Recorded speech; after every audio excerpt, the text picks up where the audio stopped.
It's time for fight news, and I'm not going to be the one to clean up this blood, okay?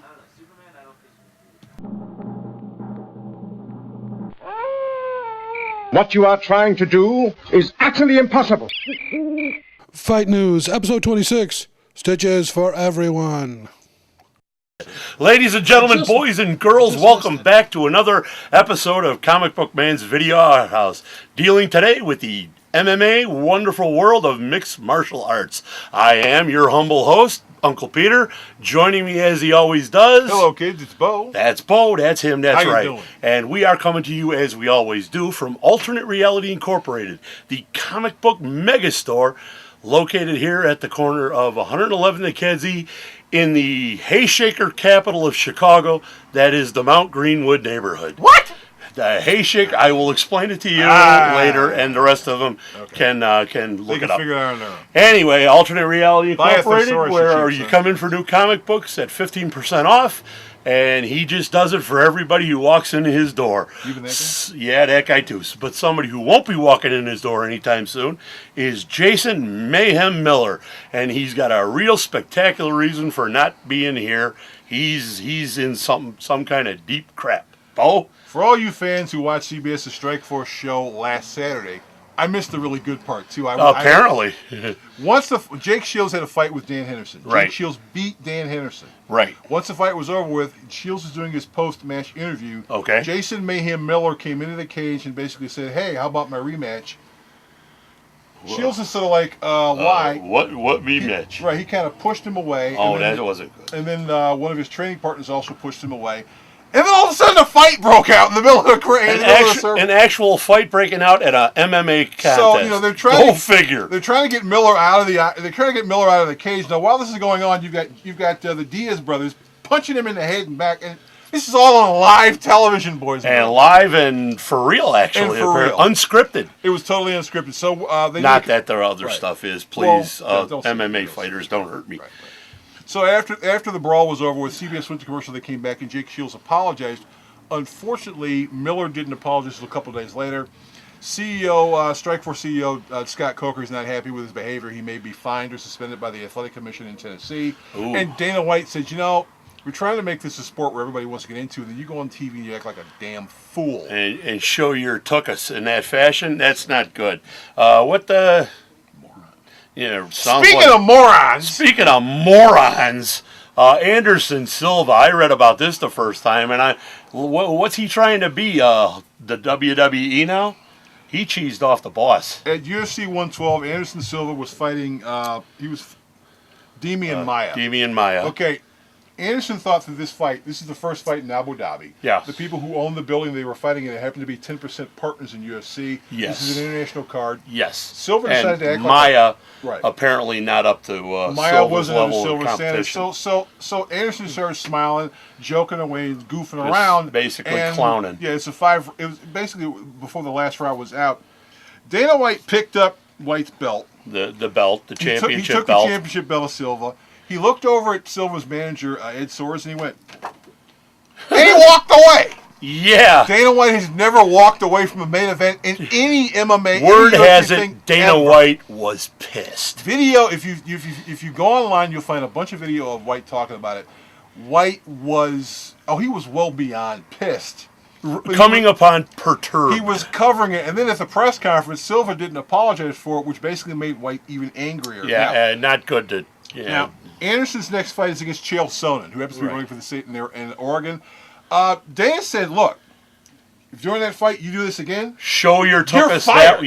You are literally fired. You are done. And I don't give a crap what you are. I don't Anderson Silva's a pretty popular guy, isn't he? He was. Yeah, he was. And now people aren't. But he basically said, if you do this again, you're out. You're out gone. the door. Bye. Done. Hit the bricks. Because there was no excuse for that. No, there really wasn't. It really is a lack of respect for everybody. I mean, I saw his fight here when he did Chicago, and he did kind of like the same stuff here, and it didn't make any sense here. Yeah, well, Dana apologized. Maybe a guy like that needs to be thrown out on his ass at least once to get the message.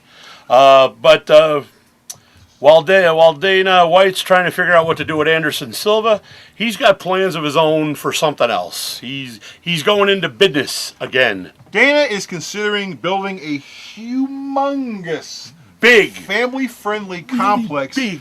in Summerland, Nevada, where he happens to live with his family because on the weekends when there's no pay-per-views, he takes his wife and his kids out. He wants to try to find stuff to do. Wait.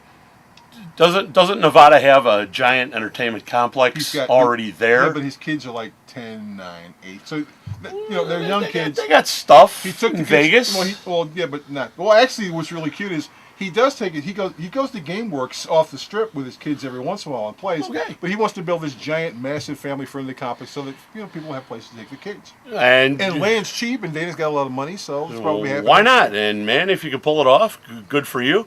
It'll give this guy one more thing to check out DanaLand. on his DanaLand. semi-annual trips to Vegas. That would be the only reason to go to Summerland. Summerland. Anyway. More UFC news. They've been talking about it. They've been thinking about it. They've been denying it for all get out for about a month. It is going to happen, finally. That would be?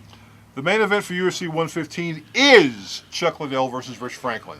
Yes, something does happen to Tito Ortiz during this season of The Ultimate Fighter. The reason why they didn't say anything is because Spike TV didn't want them to blow it, but once you booked the official card for Vancouver, you had to announce your main event. And sort of got to let the cat out of the bag. They had to release the information that Tito Ortiz is not going to be fighting Chuck at UFC 115.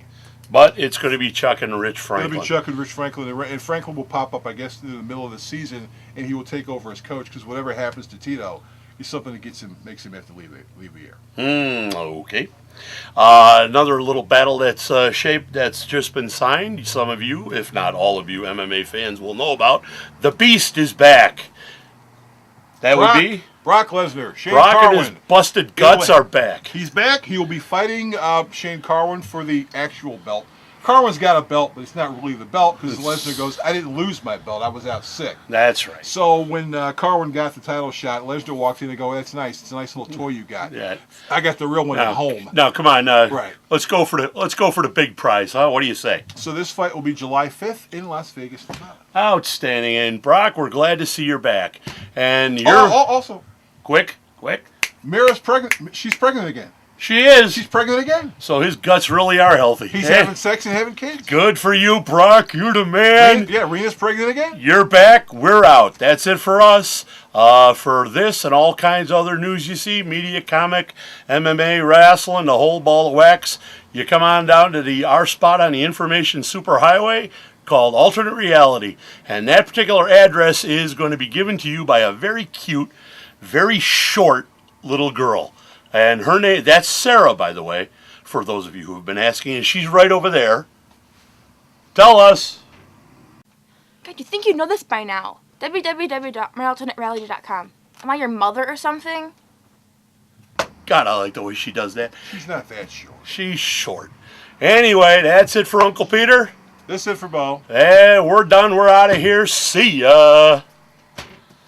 This month's Hero of the Month sale at Alternate Reality is... I am Iron Man. And War Machine and Natasha Romanoff. I hear there's a movie coming out for the three of them. Anyway, if you stop down at the store all this month, 25% off all of my Iron Man trades, all my War Machine trades, all my Natasha Romanoff trades, whether they're Masterworks, whether they're soft covers, whether they're hard covers, every trade I've got in the store, 25% off all month long. Now, some of you might be wondering, who's Natasha Romanoff? I saw her in the movie, but who is she? Black Widow. 25% off all month long here at Alternate